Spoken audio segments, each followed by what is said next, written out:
Now. On 105.9 FM and streaming worldwide on the WMAL app. O'Connor and Company. And it's 5:07 on the second day of January, and what a horrific way to begin 2025 with two terrorist attacks. Incredibly deadly one in New Orleans, of course, and also a politically motivated terrorist attack in Las Vegas as well. And we've got you covered all morning long on those topics, as well as domestic political concerns as Speaker Johnson looks to get the vote tomorrow in the House of Representatives and moving forward with the Trump agenda. We'll get to that as well. Starting at 7:05 with Cal Thomas. Then at 7:35, Matt Schlapp, chairman of the American Conservative Union. 8:05 will bring us KT McFarland, and we're certain she'll have some opinions on these terror attacks. And then at 8:35, Susan Ferriccio, covering Congress for the Washington Times. We'll find out from her what things are looking like in the House. That's all coming up. It's going to be a busy morning. Glad to have Mercedes Schlapp with me this morning. Mercedes, Happy New Year to you and your family and your husband, I suppose, as well. Good morning. Happy New Year, Larry. It's been a bit of a shocker in the past 24 hours. Yeah. Just so much tragedy happening across the country. And, as an Irish fan, a University of Notre Dame fan, we were looking forward to watching the Sugar Bowl. And then we got the news early morning yesterday with the tragedy, this car plowing down Bourbon Street, killing 16 people, injuring 25 people. Of course, we were calling our friends who we knew were at the game to check and make sure they were okay. But a lot of, our Viana's friends and Kat's friends down there as well in New Orleans waiting for the game to happen. And then we see, this horrific tragedy happening. Yeah, and we're learning details now.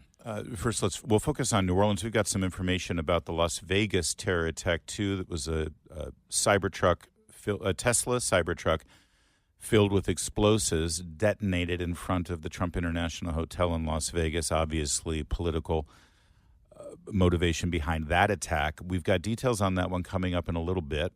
And by the way, there seems to be some bizarre, if not absolutely calculated connections between the two attacks, and we'll get to that a little bit later this morning as well. But as you said, we've got the death toll now out of New Orleans. It's when you look at the videos, it's so horrific to see this truck just plow at full speed through this incredibly crowded area. For people who don't know, I'm sure you do, New Orleans and Bourbon Street in particular has become a destination for so many people to celebrate New Year's Eve. You've got, New York, Las Vegas, and New Orleans seem to be the top three destinations really to celebrate New Year's Eve. And right. So this was isolated and picked specifically to have as many casualties as possible. This homegrown violent extremist, or HVE, as law enforcement refers to them as, was clearly motivated by radical Islamic terror groups like ISIS, since there was an ISIS flag in his possession. And, this can't be something that's shocking to the FBI or our counterterrorism agencies, because there is a long history over the course of the last several years of the Christmas and New Year's high-profile holidays being targeted favorite times of the year and locations for homegrown violent extremists, domestic violent extremists, and those who are inspired by radical Islamic terrorists to target for various events. This is something that happens, and that's why there's so many questions to be asked. For instance, the barricades that had been installed in Bourbon Street, very similar to the metal barricades you see around Capitol Hill, that pop up from the pavement at any given time when people are moving back and forth to prevent truck bombers. A lot of these were installed after the 9/11 attacks. Apparently they were being rehabbed and reinstalled, these bollards, down at Bourbon Street, and they chose across the Christian holidays, Christmas and New Year's, and the Jewish holiday of Hanukkah also occurred. Which is this last insane week. because they chose this time to replace those things, right, thus leaving Bourbon Street exposed. There were cracks. There were issues with the barricades. I think they, had them the last time they had been, worked on was like about 2017. And so it's been this puts an enormous amount of pressure on making sure that law enforcement has what they need to get their job done. And there are, based what I've read, the FBI saying that this individual, this terrorist, which first of all, it took them forever to even, I don't think they've mentioned the word terrorist. Don't even get me started on the woman who made the initial announcement. We talked about it. Lord. This story. It was a chaotic press conference. Like literally, I'm like, this is like, they should hire people like me to come in and be like, listen, this is how we do things. Yes. Okay. Communications experts like Mercedes. Well, maybe in 18 days, new FBI director Kash Patel will pick up the phone and call you, but. Not that I would wish that upon you at this point, Mercedes, but Thank you, Larry. This story was developing while we were on the air yesterday, and I remember I was on with Hans von Spakovsky, who used to work in the Justice Department, and we had this, FBI says this is not a terror attack, and it was about an hour after, they had gathered the information. They were still, bodies were still in the street, and I'm saying to Hans, how the hell do they know that? They can't know that. But okay. Larry, you and I, we're common people, okay? We knew it was a terrorist attack in a matter of 5 minutes. Like when you're plowing down the street, like one of the busiest streets where there are so many pedestrians, it's after hours. You start looking at these photos, you're like, terrorist attack, right. Pretty basic. The default position should be, we're going to assume this is a terrorist attack until we see evidence otherwise. Yes. Well, we saw that President Trump put out a truth post saying our country's a disaster, a laughingstock all over the world. This is what happens when you have open borders with weak, ineffective, and virtually non-existent leadership. Yeah. The DOJ, FBI, and Democrat, state and local prosecutors have not done their job. They are incompetent and corrupt, having spent all of their waking hours unlawfully attacking their political opponent, me, rather than focusing on protecting Americans from the outside and inside violent scum that has infiltrated all aspects of our government and our nation itself. As usual, the left and the media and Democrats criticized him because, they don't see fault in the terrorists running rampant through our streets and murdering Americans. No, they want to find fault in Trump making errors in that statement, but which, frankly, I don't think there was anything wrong with the statement. But at the time, because he said this is what we get for having open borders, the suggestion is that this terrorist, the suspect in New Orleans, came from outside of our borders, which apparently he did not. But if you read the entire post, the open borders is part of the criminal climate and vulnerable climate that we have right here. But he also says from within in that post. And also, by the way, by definition, he was foreign influenced, this guy. And by the way, at the time, Fox News and I think one other news report were reporting that the truck had been rented in Mexico and had come from Mexico. But again, President Trump obviously is 100% correct. We have taken the eye off the ball. We have spent the last 4 years with this FBI under Chris Wray and the Justice Department under Merrick Garland and the White House under Joe Biden telling us that the greatest threat to the homeland here in America, and the Department of Homeland Security under Alejandro Mayorkas has been focusing his energies on the greatest threat, which is white Christian conservatives. Right. That's what we hear over and over and over again. And when that's your focus, then you lose sight of people like this. Right. Meanwhile, I want you to hear the statement that the FBI Assistant Special Agent in charge, the person that they rolled out at 6:40 in the morning yesterday to give a statement. I want you to hear what she had to say. And I also want you to know the latest here as we do learn more information about this suspect, the assailant, the terrorist, and more, like I said, about the terror attacks in Las Vegas and another shooting last night. Suspect still at large, I believe, at a Queens nightclub with 11 injured at that mass shooting. We'll get into all of that here as we ring in the new year. First, though, it's 5:15, WMAL traffic and weather every 10 minutes first on the fives. It's Jamie Whitten. Happy New Year, Jamie. WMAL. Making sense of the news. Live from the Home Paramount Pest Control Studios. Home Paramount, the leader in pest control since 1939. This is not a terrorist event. What it is right now is their improvised explosive devices that was found. And we are working on confirming if it's a viable device or not. All right, so a couple of things there. First of all, maybe it's me, and listen, Mercedes, you and I talk for a living oftentimes without a script or teleprompter, and with just notes in front of us or speaking off the cuff. we try our best to get things grammatically correct. I make mistakes sometimes, but when your job is to be the assistant special agent for the FBI and you're supposed to instill confidence in people, maybe you should speak properly. Already I'm having issues with grammar. It's a huge distraction. It is. It's a huge distraction. She also, by the way, has a nose ring. Maybe I'm old-fashioned, but when a young woman who doesn't appear to be over the age of 35 comes out with an FBI jacket at a moment of crisis, has a nose ring, and speaks incorrect grammar, I, as an American citizen, don't feel safe. I don't feel like this is in good, secure hands. Yeah, I do feel that the press conference went off the rails pretty quickly, and there was one of my followers on X basically said, FBI, not a terrorist attack. FBI, yes, was a terrorist attack. Right. FBI, Tesla car battery exploded. This is what happened in Las Vegas, which we're going to be talking about. FBI, Tesla car may be part of a terrorist attack. FBI, Tesla car now being investigated as part of a terrorist attack. Right. And then she ends by saying, the immediate thing they the say is it's not a terrorist attack. It's not a terrorist. Why not just say we are investigating? This seems to be a terrorist attack, but we don't want to get ahead of ourselves on this. On this, we're going to get more details for you. But it was, I got to tell you, that press conference was beyond chaotic. It's her name is Aletha Duncan, by the way, the assistant FBI special agent in charge. She's got the logo on the jacket. Everyone, we're told that the FBI, is 100% in charge. And again, listen to the first thing she says. This is not a terrorist event. What it is right now is their improvised explosive devices that was found. Devices that was found. That would be that were found, ma'am. But also, it's not a terrorist attack, but we've got IEDs that were found in the truck that then plowed through people on Bourbon Street. So now here's the thing.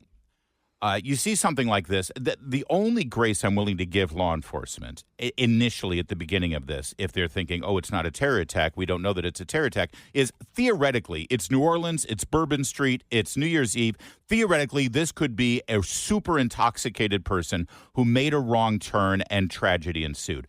But as soon as you go to the truck and you see IED bombs planted in there and an ISIS flag on the truck, maybe your instinct should be, you know what, until we learn otherwise, this is a terrorist attack. But no, there's your FBI spokesperson immediately coming out there with improper grammar telling you it's not a terrorist attack. What are they achieving by doing that other than instilling in the American people the sense that it's chaotic and nobody knows what the hell they're doing, which is the last thing you want. And, I do have to say there was this kind of sense of the fact that there was this ISIS flag that was found. The FBI really not trying to give any details. And so this seems to be that more and more as if this was a homegrown terrorist. This individual was born in Texas. Now they're saying that the FBI would, basically they've gone into the home.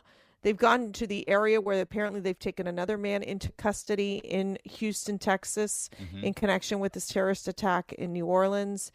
Basically, the FBI believing that this 42-year-old man did not act alone in this terrorist attack. So this was in the works for a while. And so you go back to the question of where was the FBI? Right. Why were they not monitoring them or him?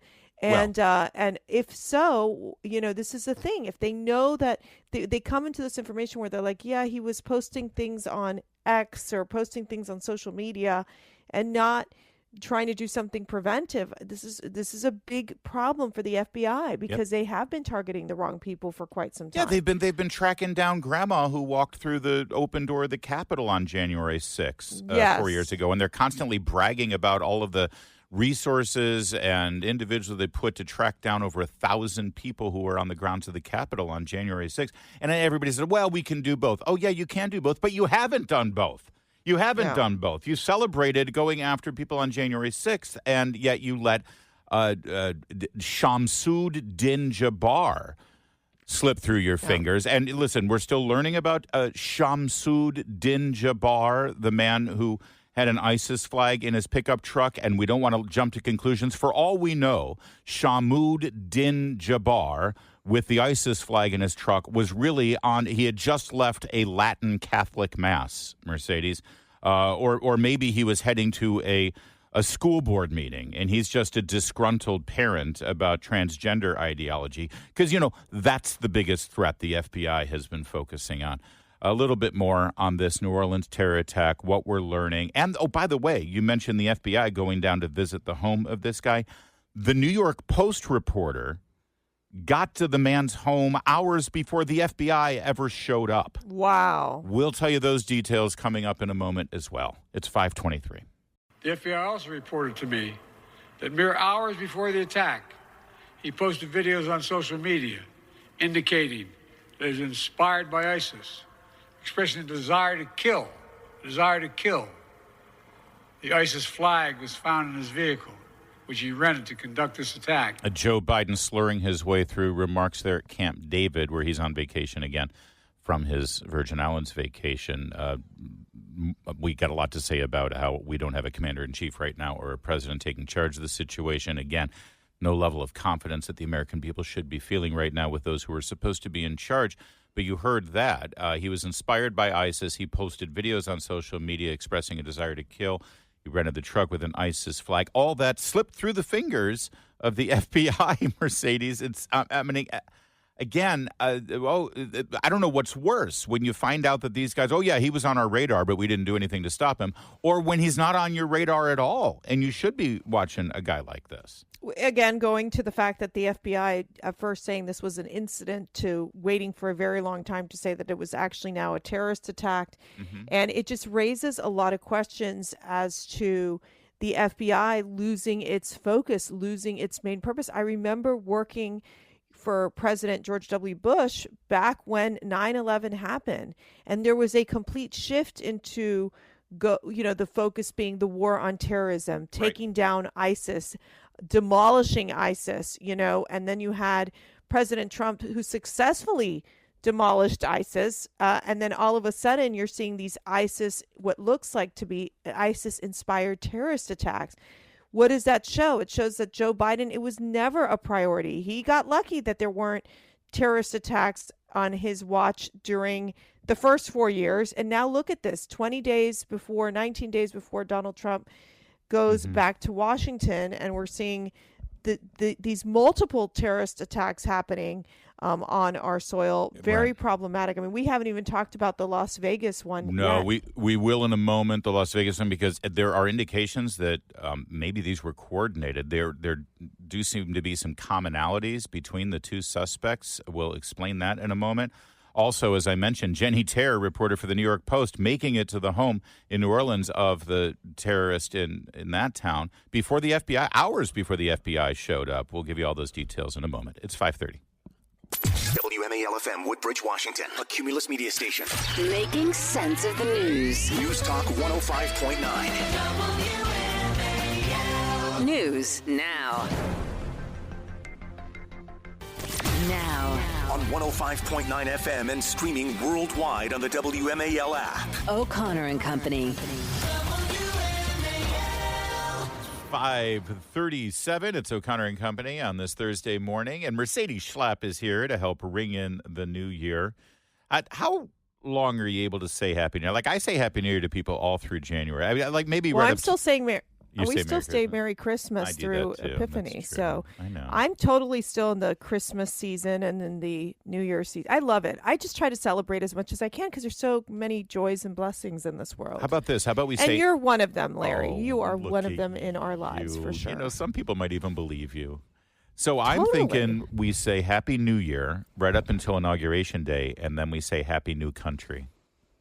Happy New Country. I love it. All right. Happy USA. Ooh, I like that. Happy Restored USA is more like it, Happy actually. Restored USA. Coming up at 7:05, Cal Thomas, 7:35, Matt Schlapp, 8:05, KT McFarland, and 8:35, Susan Ferricchio. We continue here. Let's do a little bit more Joe Biden here and his barely coherent, slurred statement that he delivered at Camp David. God, it'll be so great when we have a president again. Listen to this one. The ISIS flag was found in his vehicle, which he rented to conduct this attack. Possible explosives were found in the vehicle as well, and more explosives were found nearby. The situation is very fluid. and the investigation has a preliminary stage.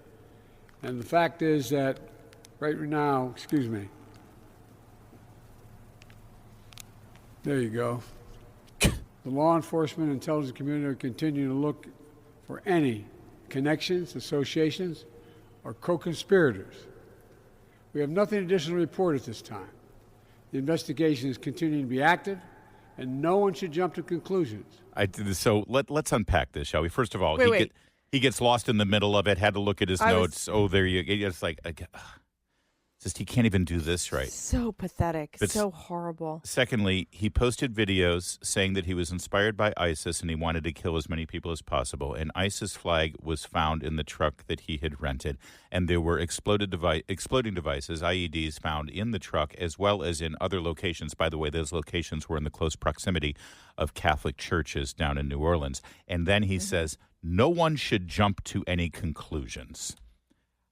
If we're not going to jump to a conclusion based on that information, what conclusion should we jump to? And by the way, you want to play the nobody should jump to conclusions game? Okay, then let's check back in with the FBI real quickly. This is not a Larry? terrorist event. Yeah, so we're not supposed to jump to conclusions, except the spokesperson for the FBI says it's not a terrorist attack, which, I don't know, maybe it's me, but that seems to be jumping to a conclusion, a false conclusion, Mercedes. Two things. One is during that chaotic press conference, the New Orleans mayor, LaToya Cantrell, says this was a terrorist attack. And then moments later in the news conference, Althea Duncan, that nose ring assistant special agent in charge of the FBI's New Orleans field office, not a terrorist attack. This is when you get on the same talking points, people. It's not that complicated. But let's talk about one other point here I want to bring up. Yeah. How vulnerable are we right now as a country?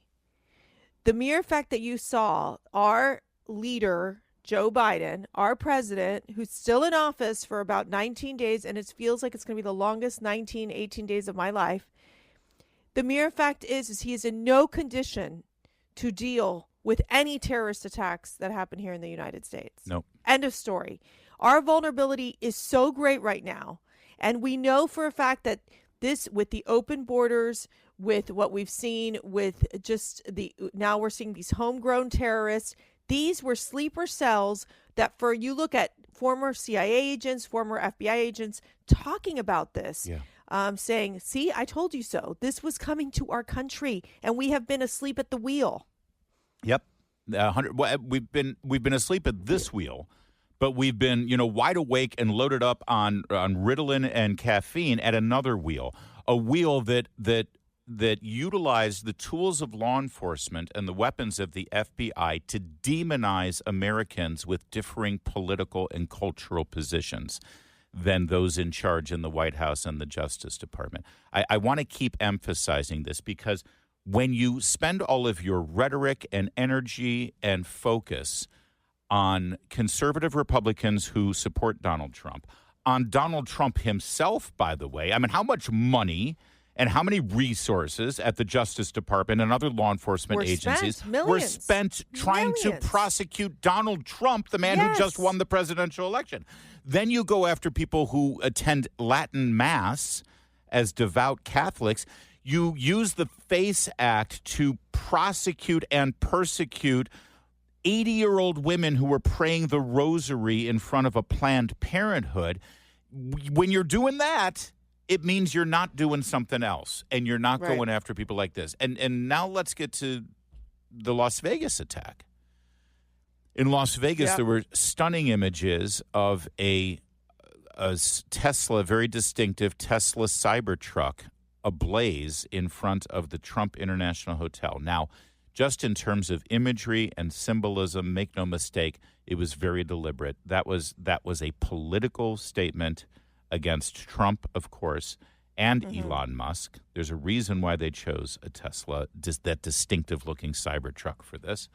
The original images that were put out before we knew that this was a terrorist attack showed a burning Cybertruck in front of the Trump Hotel, and you saw people on the left commenting on social media saying, oh, this is an allegory for this election and an allegory for the incoming presidency. They utilized that, if I may use the word, explosive political imagery for their own left-wing purposes, and that was the point of this attack. It turns out that the truck did not spontaneously combust. It was loaded with explosives and fireworks and tanks, cans of gasoline. It was detonated on purpose to cause as much harm and damage as possible. It was also a terrorist attack, and we now know who the perpetrator was. We're going to give you the details now about him and the eerie connections between that terrorist in Las Vegas and the terrorist in New Orleans. That's coming up next. It's 5:44. Weeknights with Mark Levin, 6 to 9 p.m. On News Talk 105.9 WMAL, making sense of the news. To single out as the most dangerous terrorist threat to our homeland is white supremacy. Joe Biden's legacy on counterterrorism was to spend his entire 4 years demonizing Americans and suggesting that the most dangerous terrorist threat to our homeland is white supremacy. But I don't think it was white supremacy on display yesterday in New Orleans or in Las Vegas. Now, a couple of things here, as I mentioned.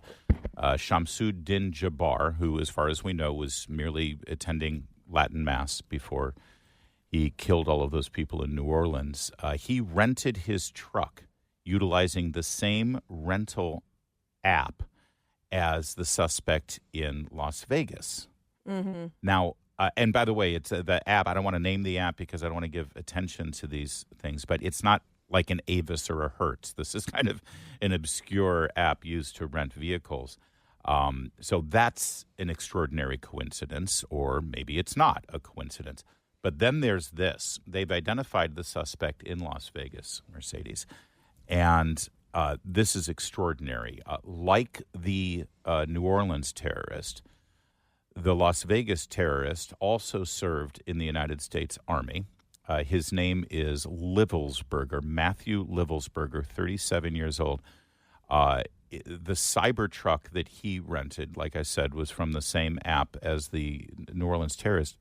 But they also not only both served in the Army at the same time, but they also both lived at one time recently at the same Army fort. It's an extraordinary coincidence, or it's an indication that perhaps there was some communication or coordination between these two suspects. The Daily Mail. Yeah, no, and sorry, go ahead.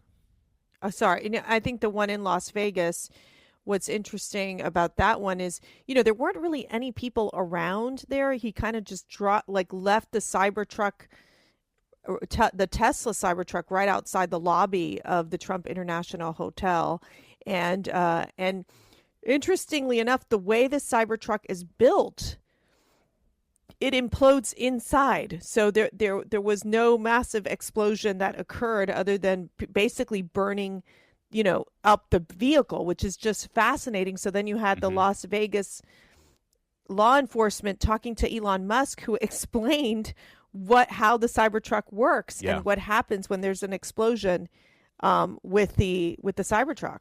Yeah, Musk actually aided in the investigation and had a direct contact to the investigators in Las Vegas. And apparently the way the truck is built, it's amazing when you look at the results of the wreckage. The tires are still intact. It was loaded in the trunk with rockets and mortars and gasoline, but it didn't blow the tires. I drive. Most people drive over a screw on the expressway and they get a blowout, right? The way that it's built with the stainless steel and the infrastructure, it blew up instead of out. And yes. I'm assuming that this terrorist expected there to be more casualties with the explosives. The only casualty was, the terrorist himself, this Matthew Livelsberger. He served over 19 years in the Army, 18 of which were spent with Special Forces, according to his LinkedIn profile. His current role, this is Daily Mail reporting, as a remote and autonomous systems manager. He's had that job for 3 months. And again, this extraordinary aspect of this is that they both served in the same military base. I'm trying to get the name of the base. I apologize. I'm skimming through this article here real quickly. Sorry, But, and go ahead. Mike Davis brings up a good point on X, saying you've seen this individual, this attacker, Jabbar, U.S. citizen, okay, American military vet. Now, I think he was like a human human the New Orleans resources, one, yeah, he was HR, which is the HR. And then in understanding, the FBI must learn where he got radicalized. Now, this is the one in New Orleans. The one in Las Vegas, it seems like this one is more targeted towards Donald Trump specifically. So that one we still need to learn more about what were his motives for, imploding, because it seems like it imploded, the Cybertruck, not causing the damage that I think he was hoping to cause. Yeah, and by the way, Elon Musk also pointed out the way the media covered this at the beginning. Their initial reaction to this was exactly what a political domestic terrorist would have wanted, which is Tesla Cybertruck catches fire outside Trump Hotel in Las Vegas. Tesla Cybertruck reportedly catches fire. One dead after a Cybertruck explodes outside the Trump Hotel in Las Vegas.